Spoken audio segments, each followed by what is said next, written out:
মোহাম্মদ সেলিম সাহেব জিন্দাবাদ, অজিত চৌধুরী জিন্দাবাদ। এবারে অনুরোধ করছি কমরেড মোহাম্মদ সেলিম বক্তব্য রাখবেন।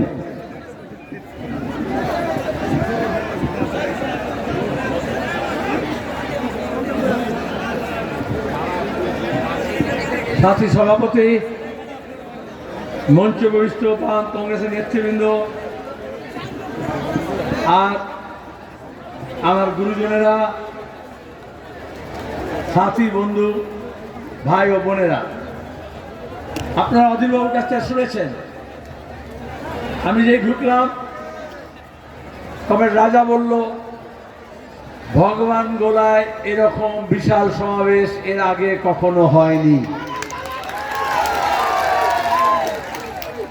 বাম এবং কংগ্রেস একেবারে নিচু থেকে ওপর পর্যন্ত এক কাট্টা হয়েছে, আর তাকে দেখে মানুষ, বিজেপি বিরোধী মানুষ, তারা সবাই এক কাট্টা হয়েছে। আর যত মানুষ এক কাট্টা হয়েছে, মমতা ব্যানার্জি আর অভিষেকের তত বুক ধুকপুক ধুকপুক ধুকপুক করছে। কারণ বিজেপি কংগ্রেসকে ভেঙে তৃণমূলকে তৈরি করেছিল আরএসএস। ওই যে বলে না কংগ্রেস মুক্ত ভারত, ওইটা করার জন্য পশ্চিমবঙ্গে, আর কমিউনিস্টদেরকে শেষ করার জন্য মমতা ব্যানার্জিকে তৈরি করেছিল, দুর্গা সাজিয়েছিল, আর বলেছিল দুর্গার যেমন 10টা হাত আছে, ওরকম বজরং দল, বিশ্ব হিন্দু পরিষদ, দুর্গা বাহিনী, হিন্দু সংহতি, এই সব নাম দিয়ে আমরা সব তোমার কাজে লাগবো। আগে যখন কংগ্রেসের আমল ছিল, এখানে যখন বামফ্রন্ট সরকার ছিল, কোন বিজেপি ছিল, কোন তৃণমূল আসার আগে কোন মোহন ভাগবত, কোন যোগী, কোন অমিত শাহ, কোন নাড্ডা, কোন মোদীর সাহস ছিল পশ্চিমবঙ্গে এসে লম্বা চওড়া কথা বলবে? রাজ কেন হলো? এইটাই বড় প্রশ্ন। অনেকে মনে করেছিল এই যে তৃণমূলের অন্যায়, প্রতিদিন নির্যাতন হচ্ছে, ধর্ষণ হচ্ছে, লুট হচ্ছে, চুরি হচ্ছে, 100 দিনের কাজের টাকা, ঘরের টাকা, কালভার্টের টাকা, রাস্তার টাকা, এমনকি বিধবা ভাতা, বার্ধক্য ভাতা, ইমাম ভাতা, সংখ্যালঘু ছেলে মেয়েদের যে স্টাইপেন্ড স্কলারশিপ আমরা চালু করেছিলাম, বেকার ছেলে মেয়েদের স্বনির্ভর প্রকল্পে যে টাকার ব্যবস্থা আমরা করেছিলাম, এই সব চুরি হয়েছে। শিক্ষক নিয়োগে দুর্নীতি হয়েছে, 25,000 শিক্ষকের চাকরি গিয়েছে স্কুল সার্ভিস কমিশনে, একইভাবে মাদ্রাসা সার্ভিস কমিশনে। আমরা মনে করি অনেকে যোগ্য, কিন্তু পরীক্ষা এমন করে করলো, ওই যে শুনলেন না কাকুর গলার স্বর, অভিষেকের কাকু কালীঘাটের, সেখানে সব ধরা আছে, কোথাকার টাকা কোথায় জমা হয়েছে। গোটা রাজ্যে লুটপাটের রাজত্ব শুরু হয়েছে, চিট ফান্ডের সময় থেকে শুরু হয়েছে, আর এখনো চলছে। এই চুরি জচ্চুরি বন্ধ করার জন্য অধীর, সেলিম, বামফ্রন্ট আর কংগ্রেস আমরা হাত মিলিয়েছি। শুধু মুর্শিদাবাদ জেলা না, একটু আগে লালগোলায় গিয়েছিলাম, সেখানে বলেছি মুর্শিদাবাদে তো 3টে লোকসভা আসন, 3টেতেই বাম এবং কংগ্রেসের জোট প্রার্থীরা জিতবে, হ্যাট্রিক হবে। মুর্শিদাবাদে হ্যাট্রিক হবে তো? তার জন্য লড়াই হবে, হবে তো? লড়বো, একসাথে লড়বো। ভগবান গোলা এবার 2টো ভোট, লোকসভার সঙ্গে সঙ্গে বিধানসভার উপনির্বাচন। আঞ্জু বেগম আপনাদের ঘরের মেয়ে, সে হচ্ছে প্রার্থী, কর্মঠ, একেবারে জসিলা, ছুটে বেড়াচ্ছে, সারা বছর এই কাজ করে। এই ভগবান গোলায় যখন মহসিন সাহেব এমএলএ ছিলেন, তখন দমকল কেন্দ্রের জমি দেখা হয়েছিল। তারপরে কিন্তু তৃণমূলের সরকার, তৃণমূলের এমএলএ, আর দমকল হলো না। আসলে দমকল তো আগুন নেভায়, বিজেপি আর তৃণমূল আগুন নেভানোর ব্যবস্থা করে না, আগুন জ্বালানোর ব্যবস্থা করে। কালকে মুখ্যমন্ত্রী, তার লজ্জা করা উচিত, এখানে এসে মিটিং করে গেছেন ভগবান গোলায়, আর তারপরে তৃণমূলের মস্তানদের উস্কানি দিয়েছেন, আর পুলিশকে বুঝিয়েছেন, এই রানীতলা থানার অফিসারদেরকে, যে কিভাবে তৃণমূলের দালালি করতে হবে। মাঝ রাতে আমাদের নির্বাচনী অফিসে ডিজেল ভর্তি বোতলের মধ্যে ছুঁড়ে দিয়ে আগুন লাগিয়েছে। আমাদের লোকজন যখন অভিযোগ করেছে, থানা বলছে উল্টো হম্বিতম্বি করছে। আমরা মা বোনেদের বলবো, ধন্যবাদ দেব, ওই মাঝরাতে কোনো দমকল লাগেনি, কোনো পুলিশ লাগেনি, পাশের বাড়ির মেয়েরা এসে সেই আগুন নিভিয়েছে। আজকে মায়েরা ওই আগুন নিভিয়েছে। কিন্তু গোটা দেশে আর গোটা রাজ্যে যে আগুন লেগেছে, মব লিঞ্চিং, লাভ জিহাদ, কে গরুর মাংস খায়, এইসব নিয়ে রোজ খুনোখুনি হচ্ছে না, বুলডোজার পলিটিক্স হচ্ছে না। বাংলাভাষী মানুষ গুরগাঁওতে গিয়ে, এখানে যেহেতু কাজ নেই, নয়ডায় গিয়ে, বেঙ্গল কর্ণাটকায় গিয়ে, মহারাষ্ট্রে গিয়ে, কেরল থেকে কাশ্মীর কাজ করে। আর যেখানে যেখানে আরএসএস বিজেপি আছে, বাংলায় কথা বললেই বলে বাংলাদেশি, নালে বলে রোহিঙ্গিয়া, এখন আবার বলে জেহাদি। এইভাবে মানুষের উপর বুলডোজার রাজনীতি করছে না? তার প্রতিবাদ করতে হবে, আগুনটাকে নেভাতে হবে। যখন গ্রামে যখন আগুন লাগে, তখন সবাই চিৎকার করে না আগুন লেগেছে, আগুন লেগেছে। বেশিরভাগ মানুষ এগিয়ে আসে, যে যা পারে, জল নিয়ে হোক, পানি নিয়ে হোক, এগিয়ে আসে না। তখন কেউ ভাগ করে, কে জল বলে আর কে পানি বলে। তখন কেউ ভাগ করে, কে হিন্দু আছে, কে মুসলমান আছে। তখন কেউ দেখে কে কংগ্রেস আছে, কে সিপিএম আছে। দু রকমের লোক দেখা যায়। বেশিরভাগ লোক আগুন নেভাতে যায়, আর কিছু দুষ্টু লোক কেরোসিন তেল, পেট্রোল নিয়ে যায় আগুন লাগাতে। আজকে দেশে আগুন লেগেছে, তাই বাম কংগ্রেস একসঙ্গে হয়ে মানুষকে নিয়ে আমরা আগুন নেভাতে নেমেছি। আর বিজেপি, তৃণমূল, আরএসএস আগুন জ্বালাতে নেমেছে। দেখতে হবে, লড়াই হবে। সেই লড়াইয়ে আগুন জ্বালানোর শক্তি জেতে না আগুন নেভানোর শক্তি নেবে। কেন আগুন লাগছে দেশে?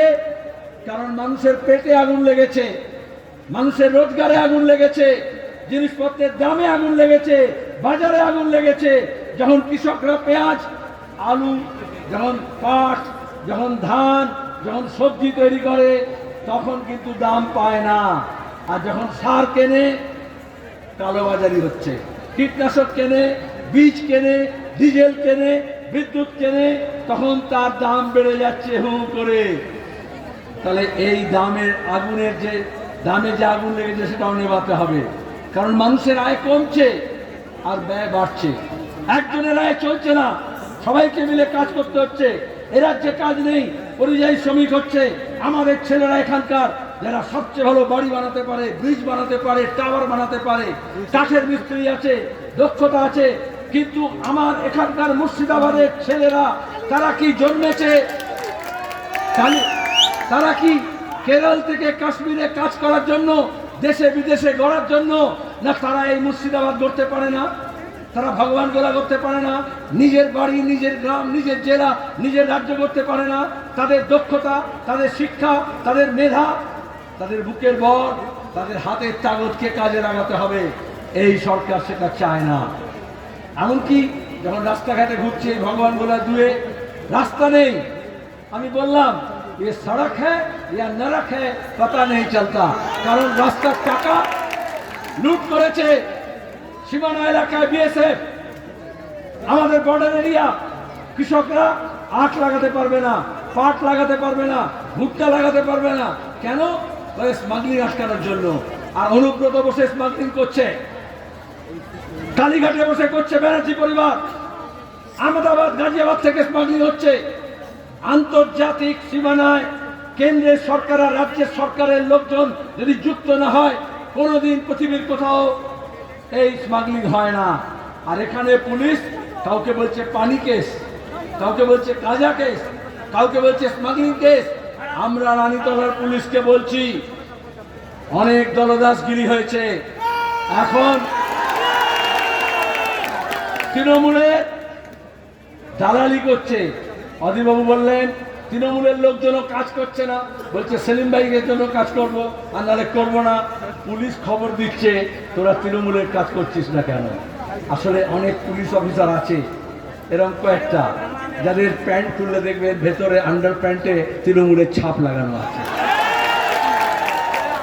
পরিষ্কার কথা। এজন্য তো আজকে ইলেকশন কমিশনকে বলতে হয়েছে। অধীর সেলিম এই জন্যই বলেছে, এটা পুলিশের লজ্জা করার কথা নয়। আমাদের টাকায় চলে, মাইনে দেওয়া হয় তাদেরকে, অথচ ভোটের সময় কেন্দ্রীয় বাহিনী আনতে হচ্ছে। কারণ এখানকার রাজ্য পুলিশ সিভিক ভলেন্টিয়ারদের দিয়ে পঞ্চায়েতে ভোট লুট করেছে, মানুষকে ভয় দেখাচ্ছে, মিথ্যা মামলা করছে। ওই সব জমানা শেষ হয়ে গেছে। এখন বাম কংগ্রেস একসঙ্গে হয়েছে, মানুষ আর এই ভয় করবে না। মানুষ অবাধে ভোট দেবে, নিজের ভোট নিজে দেবে, সোৎসাহে দেবে, সকাল সকাল দেবে। আর এই জন্যই ওরা এখন ভয় দেখাচ্ছে, আরে জো ডর গিয়া সো মার গিয়া।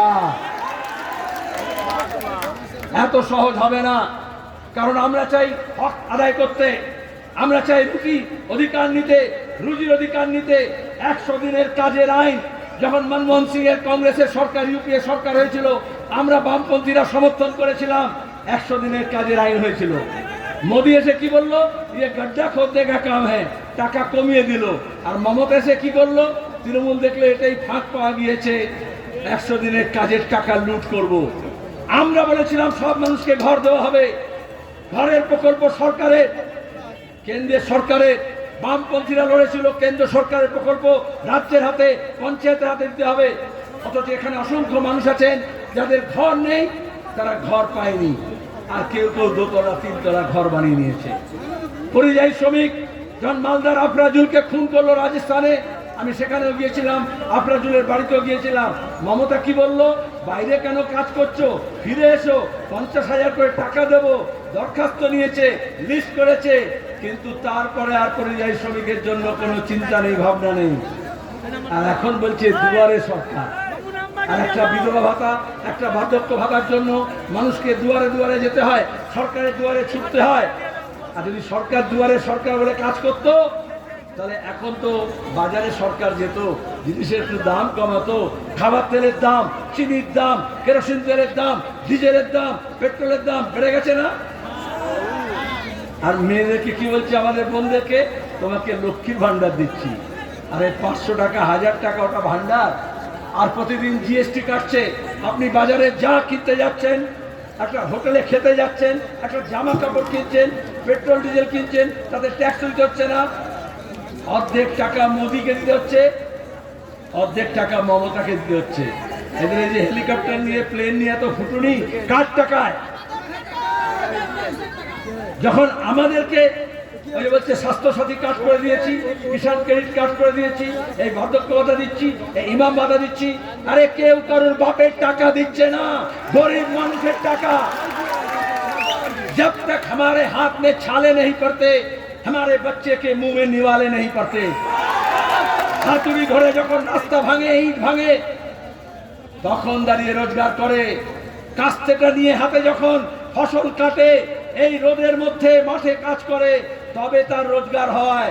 কোনো সরকার টাকা দেয় না, কারুর বাপের টাকা আমরা খাই না, নিজের মেহনতে মেহনতি মানুষ টাকা কাজ করে।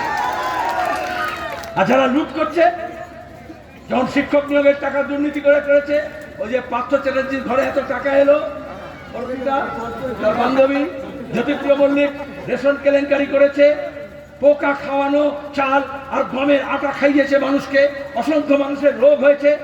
আর বিদেশে দুবাইতে টাকা পাঠিয়েছে।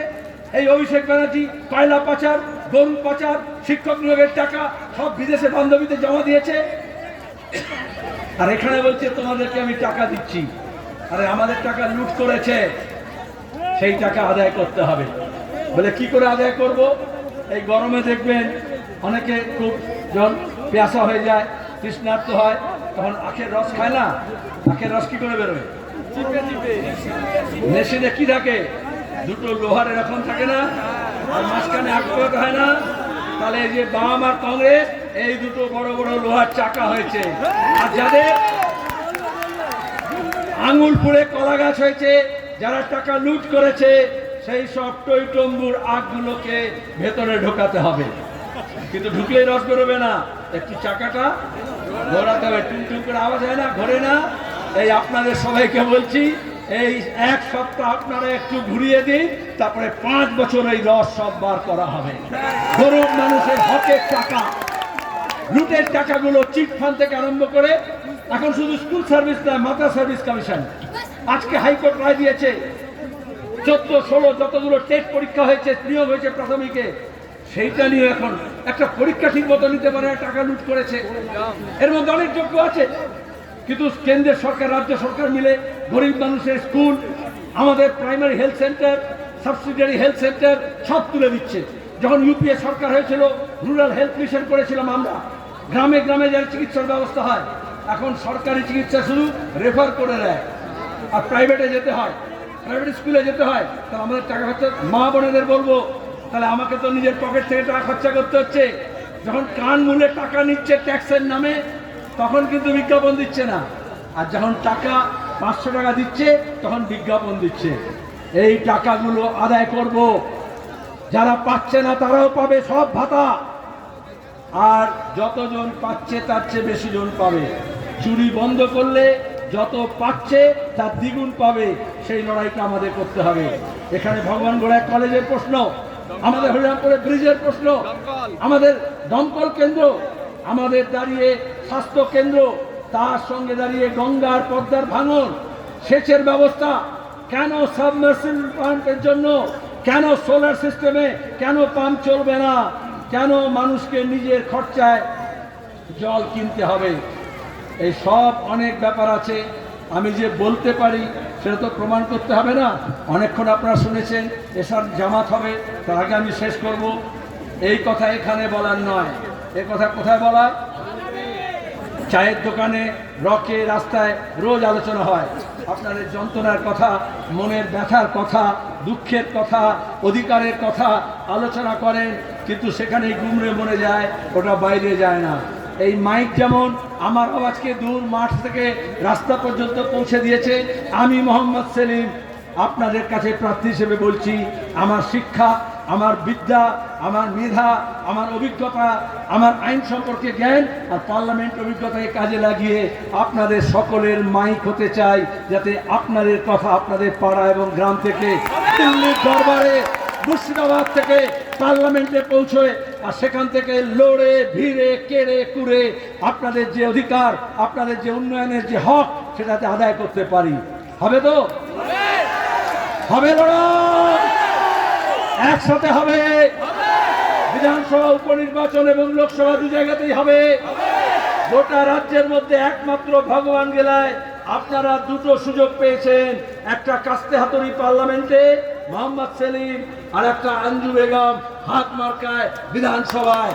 হাতে, এটা মনে রাখুন, কাস্তে যদি হাতে না আসে ফসল গোলায় যায় না, হাতুড়ি যদি হাতে না আসে তাহলে কিন্তু মেহনতের ফসল ওঠে না। আর এই জন্যই যদি আপনার কাজের জন্য কাস্তের হাতুড়ি আপনার হাতে নিতে হয়, পার্লামেন্টে আমার দেশের রাস্তা ঠিক করার জন্য, দেশের মেরামত করার জন্য, ধান্দাবাজদের আটকানোর জন্য, মোদির অপশাসন দূর করার জন্য এই কাস্তে হাতুড়ির হাতকে পার্লামেন্টে মজবুত করে পাঠাতে হবে। ধন্যবাদ, নমস্কার, আদাব, সেলাম।